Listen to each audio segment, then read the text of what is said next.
Hi friends welcome to Rima's blog and kitchen channel. আশা করি তোমরা সবাই ভালো আছো। হ্যাঁ, আমিও খুব ভালো আছি। তোমাদের সকলকে স্বাগত জানিয়ে আজকে আমি আবার একটা নতুন ভিডিও নিয়ে হাজির। নতুন ভিডিও ঠিক এটা হবে না, কেননা আমার ডেইলি হেলদি লাইফস্টাইল ভিডিওর মধ্যে কিন্তু আমি একদিন এই ট্যাংরা মাছের ঝালটাই করেছিলাম, আর সেখানে আমি বলেছিলাম যে এই ট্যাংরা মাছের ঝালের রেসিপিটা তোমাদের সাথে শেয়ার করব। তো সেই রেসিপিটাই আজকে আমি তোমাদের সাথে শেয়ার করছি। তো চলো আর বেশি কথা না বলে সোজাসুজি রেসিপিতে চলে যাওয়া যাক। প্রথমেই দেখতে পাচ্ছ ট্যাংরা মাছগুলোকে কিন্তু ভালো করে কেটে ধোয়া আছে, আর নুনটা প্রথমেই মাখিয়ে রেখেছিলাম, এখন হলুদটা ভালো করে মাখিয়ে নিচ্ছি।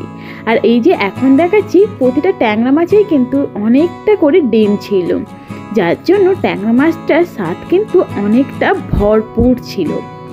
তো দেখো তোমাদের সাথে কথা বলতে বলতে ট্যাংরা মাছগুলোতে কিন্তু নুন আর হলুদ মাখানো হয়ে গেছে। এবার এগুলোকে ভেজে নেওয়ার পালা। তাই অন্যদিকে গ্যাসে কড়া বসিয়ে কড়াটাকে ভালো মতো গরম করে নিয়ে তারপর দিয়ে দিয়েছি সর্ষের তেল। তেলটাও অনেক গরম হয়ে যাওয়ার পরে কিন্তু এক এক করে মাছগুলো ছেড়ে দিয়েছি। আর হ্যাঁ, ট্যাংরা মাছও কিন্তু বেশ ভালো রকম ফটে, মানে ছিটকায়।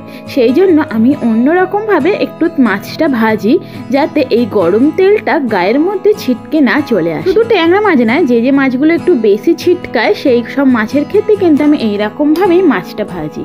তো প্রথমেই আমি গরম তেলের মধ্যে মাছগুলোকে দিয়ে একটু নাড়াচাড়া করেই আমি অন্য কিছু একটা চাপা দিয়ে দিই, যাতে এই গরম তেলটা আশপাশে বা আমার গায়ের মধ্যে ছিটকে না আসে।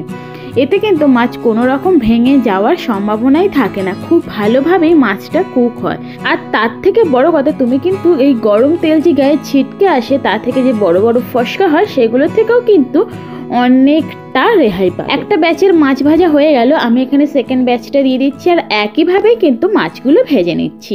জানো তো এই রান্নাটা করতে কিন্তু একদমই বেশি কিছু তেল মশলা লাগে না, খুবই সহজ, আর যে কেউ কিন্তু খুব তাড়াতাড়ি এই রান্নাটা বাড়িতে বানিয়ে ফেলতে পারবে। এই দেখো সেকেন্ড ব্যাচের মাছ ভাজাটাও কিন্তু তৈরি হয়ে গেছে।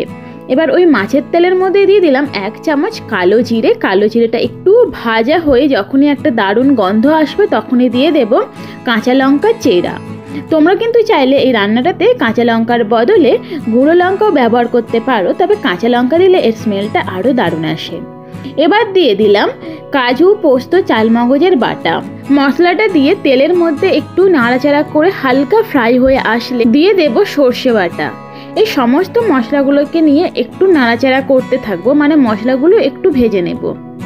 তারপরে দিয়ে দেব পরিমাণ মতো লবণ এবং 2 চামচ হলুদ দিয়ে এবার মশলাটাকে আরও একটু নাড়াচাড়া করে পরিমাণ মতো জল দিয়ে দেব। উষ্ণ গরম জল অবশ্যই দেব। দিয়ে মশলাটা কিন্তু ওই গরম জলের মধ্যে ফোটাতে থাকবো। তোমাদেরকে এখানে বলে রাখি, ট্যাংরা মাছ ভাজার পরে কিন্তু বেশ অনেকটা শক্ত হয়, তাই তোমরা জলটা একটু সেই রকম বুঝেই দিও, যাতে মাছটা এই ঝোলের মধ্যে বেশ অনেকক্ষণ ফুটে একটু নরম হয়ে আসে, আর মাছের মধ্যে এই ঝোলের যে ফ্লেভারটা সেটা যেন চলে যায়, মানে মাছের ভিতরে যেন খুব ভালোভাবে ঢোকে। আর এছাড়াও তোমরা মাছের ঝোলের গ্রেভিটা কতটা রাখবে সেই অনুযায়ীও কিন্তু জল দিও। তো আমি এখানে সেই রকম পরিমাণেই জলটা দিয়েছিলাম। মাছগুলো এবার এই ঝোলের মধ্যে দিয়ে আমি কিন্তু বেশ কিছুক্ষণ ফোটাতে থাকবো। আর যখন দেখবো গ্রেভিটা একটু মরে মরে এসছে আর মাছটাও একটু নরম হয়ে আসছে, তখনই কিন্তু বুঝে নিতে হবে সর্ষে পোস্ত দিয়ে ট্যাংরা মাছের ঝাল কিন্তু একেবারে রেডি হয়ে গেছে।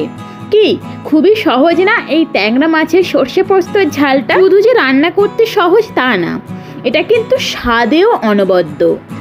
সবাই কিন্তু এই রান্নাটা ভীষণই পছন্দ করবে, এমনকি যে কোনো অনুষ্ঠানেও কিন্তু সর্ষে পোস্ত দিয়ে এইরকমভাবেই ট্যাংরা মাছের ঝাল হয়। তো তাহলে কবে বানাচ্ছ বাড়িতে এইরকমভাবে ট্যাংরা মাছের ঝাল? আমাকে কিন্তু অবশ্যই কমেন্ট করে জানিও। আজকের রেসিপিটা তো হয়েই গেল। আজকের রেসিপিটা তোমাদের কেমন লাগলো অবশ্যই তো কমেন্ট করে জানাবে। ভালো লাগলে লাইক আর শেয়ার করতে একদম ভুলো না। তাহলে দেখা হচ্ছে পরবর্তী একটা নতুন ভিডিওতে। ততক্ষণ ভালো থেকো, সুস্থ থেকো। আর যে সকল নতুন বন্ধুরা আমার পরিবারে আসছে তারা প্লিজ চ্যানেলটাকে সাবস্ক্রাইব করে পাশে থাকা বেল আইকনটা ক্লিক করে দাও, যাতে এইরকম ধরনের নতুন নতুন ভিডিও সবার আগে তোমাদের কাছে পৌঁছে যায়। তাহলে আজকে এই পর্যন্তই, দেখা হচ্ছে আবার একটা নতুন ভিডিওতে। আজকের মতো টাটা, বাই বাই।